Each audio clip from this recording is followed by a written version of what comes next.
সকল জল্পনার অবসান ঘটিয়ে ২৩ তারিখ দিল্লির ফরেন করেসপন্ডেন্স ক্লাবের মত বিনিময় সভায় ঘর উপচে পড়া সাংবাদিকদের সামনে যে মত বিনিময় সভা, সেখানে বাংলাদেশের সাবেক প্রধানমন্ত্রী এবং আওয়ামী লীগ সভানেত্রী শেখ হাসিনা অডিও বার্তা নিয়ে উপস্থিত হয়েছিলেন।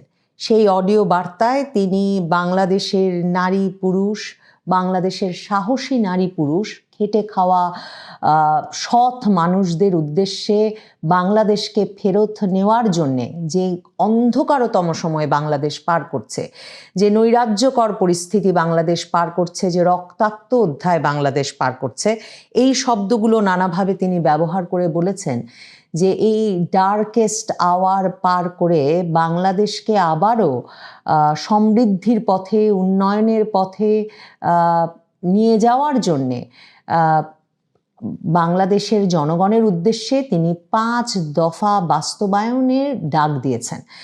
তিনি 5 দফা অ্যাকশন পয়েন্ট ঘোষণা করেছেন। তিনি বলেছেন যে বাংলাদেশটা একটা রীতিমতো বাংলাদেশের রক্তক্ষয় হচ্ছে, Bangladesh is bleeding and on edge of abyss, মানে একেবারে ধ্বংসের দ্বার প্রান্তে পৌঁছে গেছে বাংলাদেশ। শেখ হাসিনা এই অনলাইন অডিও বার্তায় বলেন যে বাংলাদেশের এমন একটা বিপর্যস্ত অবস্থা, রক্ত ঝরছে বাংলাদেশের, এবং মনে হচ্ছে বাংলাদেশ তার ইতিহাসের সবচেয়ে ভয়াবহ দুঃসময়টা এই সময়ে পার করছে।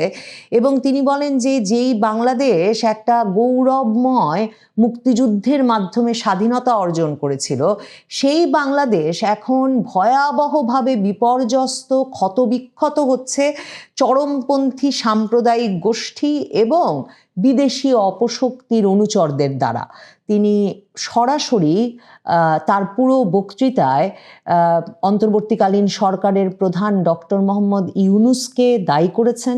ডক্টর মোহাম্মদ ইউনূসকে তিনি তার বক্তব্যে বাংলাদেশের এই দশার জন্য দায়ী করেছেন। শুধু তাই নয়, তিনি তাকে সুদখোর, অর্থ জালিয়াতিকারী, লুটপাটকারী, দুর্নীতিবাজ এবং ক্ষমতালোভী, বিশ্বাসঘাতক, দেশদ্রোহী হিসেবে উল্লেখ করে বলেছেন যে ইউনূস সরকারের অপসারণ ঘটানোই এখন বাংলাদেশে গণতন্ত্র পুনরুদ্ধার এবং বাংলাদেশকে আবার সঠিক পথে ফিরিয়ে আনার জন্যে প্রথম পদক্ষেপ হিসেবে বিবেচিত হতে হবে।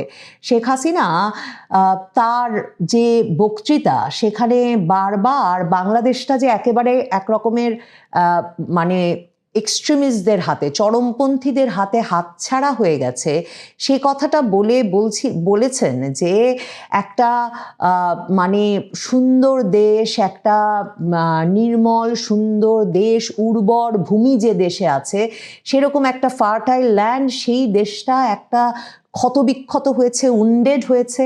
সে দেশটা একটা রক্তাক্ত জনপদে পরিণত হয়েছে এবং পুরো দেশটাই একটা বিরাট কারাগার, ভাস্ট প্রিজন, একটা জল্লাদখানা এবং একটা মৃত্যুপুরীতে পরিণত হয়েছে।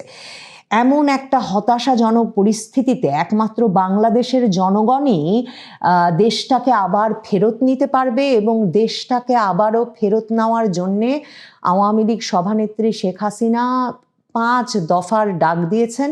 সেই 5 দফার প্রথম দফায় তিনি বলেছেন, 5 দফার প্রথম দফায় এই অন্ধকারতম সময়ের অবসান ঘটাতে, এই ডার্কেস্ট আওয়ারের অবসান ঘটাতে ইউনূস সরকারের অপসারণ করে গণতন্ত্র পুনরুদ্ধার করতে হবে। যা বাংলাদেশে ইউনূস সরকার থাকতে কখনোই একটা সুষ্ঠু অবাধ নির্বাচন হতে পারবে না। কাজেই শেখ হাসিনা বলেছেন 5 দফার প্রথম দফা হিসেবে ইউনূস সরকারের অপসারণ ঘটিয়ে গণতন্ত্র পুনরুদ্ধার এবং অপসারণের পরে আওয়ামী লীগ সহ একটা নির্বাচন অনুষ্ঠানের পথে হাঁটতে হবে।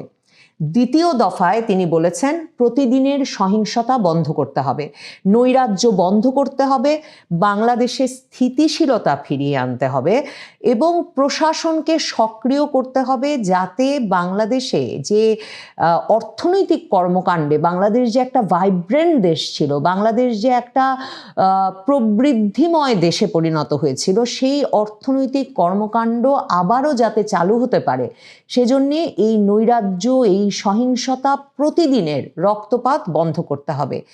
তৃতীয় দফায় তিনি বলেছেন যে সংখ্যালঘু সম্প্রদায়, নারী এবং কন্যা শিশু তাদেরকে সর্বোচ্চ সুরক্ষা দিতে হবে। শেখ হাসিনা বলেছেন যে যারা সবচেয়ে ভালনারেবল তাদেরকে একদম আয়রন ক্ল্যাড সুরক্ষা দিতে হবে।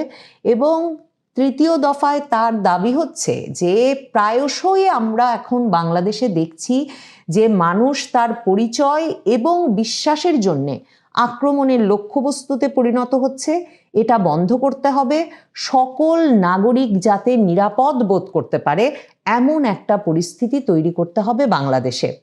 শেখ হাসিনা তার বক্তব্যে 5 দফার চতুর্থ দফায় বলেছেন যে সব সাংবাদিক, আওয়ামী লীগ নেতা, কর্মী, সমর্থকদের বিরুদ্ধে যত অবৈধ মিথ্যা মামলা সেগুলো প্রত্যাহার করতে হবে এবং ন্যায় বিচার নিশ্চিত করে আদালতের প্রতি বিশ্বাস এবং আদালতের যে মহান দায়িত্ব সেই দায়িত্বে তাকে ফিরিয়ে আনতে হবে এবং আদালতের প্রতি বিশ্বাস পুনঃপ্রতিষ্ঠিত করতে হবে।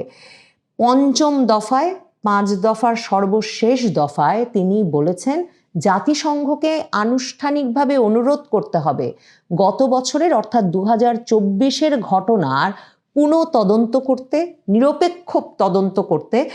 এবং এটা খুব গুরুত্বপূর্ণ যে শেখ হাসিনা এখন পাল্টা জাতিসংঘ মানবাধিকার কমিশনের একটা রিপোর্ট ইউনূস সরকার করিয়েছে, যেটা আওয়ামী লীগ প্রমাণ করেছে যে যেটা অনানুষ্ঠানিকভাবে একটা রিপোর্ট করানো হয়েছে ভলকার তুর্কের মানবাধিকার কমিশন দিয়ে। এবং সেই রিপোর্টটাতে যেহেতু সকল পক্ষের সকল মতামত নেওয়া হয়নি এবং আওয়ামী লীগ এখন সরাসরি প্রশ্ন করছে যে 1400 জন হত্যা হয়েছে বলে জাতিসংঘ হঠাৎ করে এ সংখ্যা নিয়ে হাজির হয়েছে জাতিসংঘ রিপোর্টে, কিন্তু সরকার এখনো 800 850-র বেশি নিহতের তালিকা করতে পারেনি। কোথা থেকে 1400 সংখ্যা এলো? তাহলে 5ই আগস্ট থেকে 15ই আগস্ট যারা নিহত হলেন তারা কারা?